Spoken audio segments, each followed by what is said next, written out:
Good morning students, how are you all? We will continue with solution of chapter number 19. Answer the following question. What did the farmer use to protect seed from insects? यानी insect से seeds को बचाने के लिए farmers क्या करते थे? Farmer used neem leaves to protect seed from insect, यानी जब वो सीड स्टोर करते थे उसके साथ वो लोग नीम लीव्स डालते थे। उससे क्या होता था? इंसेक्ट्स सीड्स को अटैक नहीं कर सकते थे। What can happen to Hasmukh's farm after some years? कुछ सालों के बाद हसमुख के फार्म को क्या हुआ था? Hasmukh's farm will lose fertility after some years because Hasmukh is using chemical fertiliser. Hasmukh is in danger of falling in डेब्ट trap as he has taken loans to buy tractors, seeds and fertilizers. अब हसमुख जो था उसके पास उतने पैसे नहीं थे, तो उसने क्या किया? बैंक लोन लेके उसने क्या किया था? कर्जा किया था ट्रैक्टर लेने के लिए, सीड्स देने के लिए और फर्टिलाइजर खरीदने के लिए. In return he may not be able to properly work on his farm. इसके बाद क्या हुआ? केमिकल यूज से दिन ब दिन सॉइल की क्वालिटी खराब होती गई और वो अपने खेतों में अच्छे से काम कर नहीं पा रहा था. Damji bhai son Hasmukh choose to become a farmer like his father. Hasmukh son Paresh is not a farmer but a truck driver. Why would he have done so?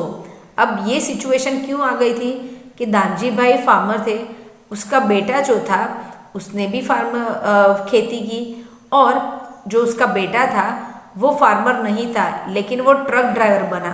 What is the reason? Paresh could see that his father was running into losses. Paresh ने देखा कि दिन ब दिन खेती में उनके पैसे नहीं मिल रहे हैं. Farming had become a capital intensive activity with little profit. खेती जो है उसके अंदर ज़्यादा पैसा लगने से और कम मुनाफा मिलने के वजह से परेश को फार्मिंग करने का मन नहीं था. Hence Paresh would have decided to switch to a new occupation. अब समझो कि कोई ऑक्यूपेशन हमारे घर में कोई कर रहा है, उसमें से प्रॉफिट नहीं मिल रहा है, तो क्या वो ऑक्यूपेशन कंटिन्यू करेंगे? No, right? They will go to other option. Hasmukh said, with profit from our fields, we can progress. What is your understanding of progress? अब हसमुख ने बताया था कि प्रॉफिट के साथ हम प्रोग्रेस भी करेंगे. तो प्रोग्रेस का मीनिंग क्या होता है यहाँ पे? Progress means a better lifestyle. People get better houses to live in. Houses have all modern gadgets like TV, fridge, radio etcetera. People may buy a vehicle for personal transport. अब तब जो समय चल रहा था तब लोग नया घर बना के उनके पास टीवी, फ्रिज, रेडियो वो सब चीज़ें घर में थी, तो they were thinking that our lifestyle is good. Okay. What technology could have been used to cut the stem? The stem is usually cut by a sickle. तब कौन सी टेक्नोलॉजी यूज़ की जाती थी? Sickle. What would happen if all the farmers were to use only one kind of seed and grow only one kind of crop? अगर farmer ऐसा करते कि एक ही टाइप का क्रॉप उगाते थे, राइट, तो क्या होता? It would be a scary situation. We cannot survive by eating just one kind of crop. समझो कि जो फार्मर्स हैं वो वीट उगाते हैं, राइट? तो सिर्फ पूरा दिन वीट खाने से हम जी सकते हैं? नहीं, it is difficult because we don't get all type of nutrition from a single crop. We can not eat a diet which contains only rice और only chapati. We need many other food to satisfy our taste और else our nutritional need.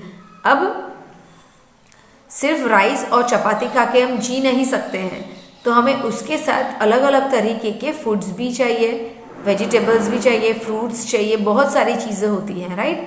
तो test के लिए तो ठीक है, लेकिन nutritional needs के लिए भी हमें अलग अलग तरीके के क्रॉप्स की ज़रूरत पड़ती है। What is fertiliser? A chemical और natural substance used for increasing soil fertility. Fertiliser क्या होता है? केमिकल और natural substance used for increasing soil fertility. I hope students you understood this chapter. So our solution part is also complete. Thank you and have a nice day, children.